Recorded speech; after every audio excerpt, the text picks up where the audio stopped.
तारीख 7 अप्रैल 2026। जगह मध्य प्रदेश का दर जिला। गोंडी खेड़ा चरण गांव की उस रात में सन्नाटा था, लेकिन 28 साल के मसाला व्यापारी देवकृष्णा पुरोहित के घर में मौत दबे पांव दाखिल हो चुकी थी। अगली सुबह पूरे इलाके में कोहराम मच जाता है। देवकृष्णा की बीवी प्रियंका रोते हुए पुलिस को बताती है कि कुछ हथियारबंद डाकू घर में घुसे, उसे बंधक बनाया और उसके पति का कत्ल करके लाखों के जेवरात और कैश लूट कर ले गए। कहानी बिल्कुल फिल्मी थी, लेकिन दोस्तों अक्सर फिल्मी कहानियों के पीछे का सच बहुत खौफनाक होता है। धर के एमपी मयंक अवस्थी और उनकी टीम मौके पर पहुंचती है। लूटपाट का मंजर था, लेकिन पुलिस की पारखी नज़र को कुछ अजीब लगा। अगर डाकू आए थे तो वो ज्वेलरी और कैश छोड़कर क्यों जाएंगे? सिर्फ 36 घंटे बीते थे कि पुलिस ने वही स्टोलन ज्वेलरी घर के अंदर से ही बरामद कर ली। प्रियंका का चेहरा सफ़ेद पड़ गया। अब सवाल यह था, अगर डाकू नहीं आए तो देवकृष्णा के सर पर वो 12 इंच गहरा जख्म किसने दिया? कौन था वो दुश्मन जो घर का दरवाज़ा खुला पाकर अंदर दाखिल हुआ? दोस्तों, जब इन्वेस्टिगेशन आगे बढ़ी और प्रियंका का मोबाइल फ़ोन CDR खंगाला गया तो एक नाम सामने आया, कमलेश।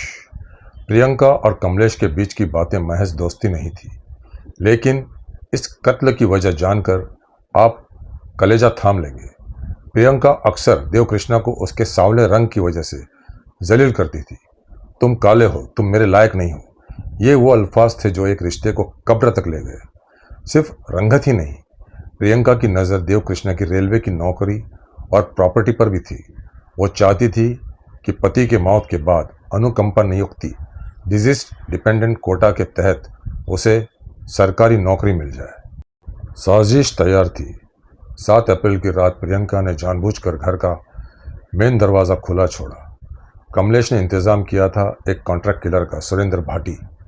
1 लाख रुपए की सुपारी दी गई एक ऐसे इंसान को मारने के लिए जो शायद अगले दिन की धूप देखने की उम्मीद में सोया था। सुरेंद्र घर में दाखिल होता है और सोते हुए देवकृष्णा पर हमला कर देता है। एक टारगेटेड हिट, एक खतरनाक साजिश का अंजाम।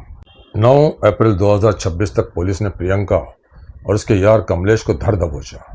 भारतीय न्याय संहिता BNS के तहत उन पर मुकदमा दर्ज हुआ, लेकिन कातिल सुरेंद्र भाटी, जो पहले भी मुंबई के शूटिंग केसेस में शामिल रहा है, वो अभी भी फरार है। दोस्तों, रंगत और लालच क्या इतने बड़े हो सकते हैं कि एक इंसान अपने ही सुहाग का सौदा कर ले?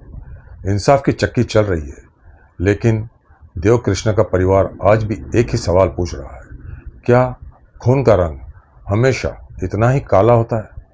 जिंदगी के मुख्तलिफ रंगों की ऐसे ही दिलचस्प और मालूमाती वीडियोस के लिए जुड़े रहें सरगोशों के साथ। मिलते हैं अगली वीडियो में। तब तक के लिए अपने मेज़बान अशफाक काजी को इजाज़त दीजिए। हमेशा खुश रहें, अपनी धुन में मस्त रहें, अपने काम में मसरूफ़ रहें।